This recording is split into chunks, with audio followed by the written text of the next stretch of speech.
Where did $800,000 of your tax money go?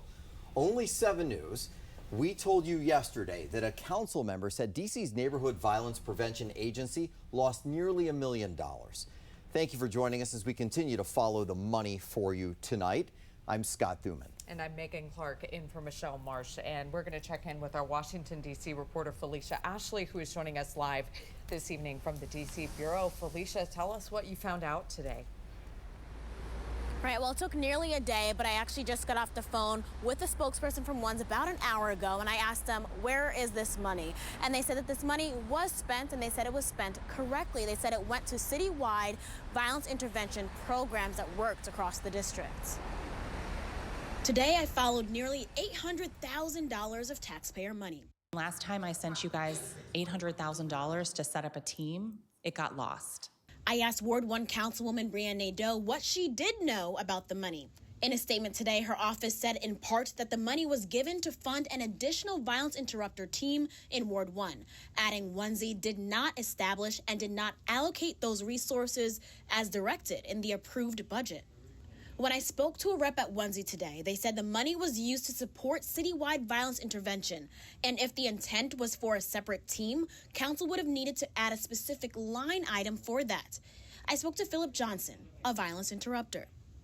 Maybe it's, along the lines of, what is it when you're giving, when you're paying people, what is it that you're necessarily paying them for,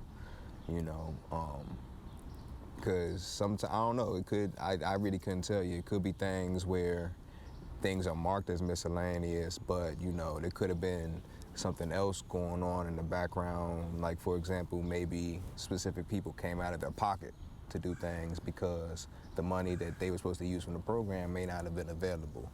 ONSE said the money went to community-based organizations that do violence intervention work, but couldn't give specifics on what that money went to once handed off. When I asked them, well, can you show what it went to, where the dollars went, they said it's hard to show where the money goes because of the type of work that is done. Can you explain the challenge or why there is one to show or trace the money in this type of work? Things that would make it difficult to kind of answer those questions is that, some of the work that we do can't really be quantified in terms of what success looks like. I looked into the checks and balances of how the district makes sure that your tax money is spent right. Now, when I spoke to the D.C. auditor, she said that, if an investigation is needed to trace or track money, she said that money is never lost here in the district, that everything can be traced. And if a council member did have a concern, they could check the city's financial systems. Now, reporting live from the D.C. Bureau, Felicia Ashley, 7 News. All right, well, last August, our I-Team reporter Scott Taylor knocked on doors at the locations of several violence intervention programs that contract with ONSE. No one answered. Our I-Team has been digging into a concerning lack of records at ONSE when it comes to their third-party vendors. New director Quelly Sneed told us late last year that she was adding a new compliance unit and developing a process to monitor grants. All of our I-Team reports are on right now, our website, WJLA.com, and we'll continue to keep you updated as we follow what's happening with your taxpayer dollars.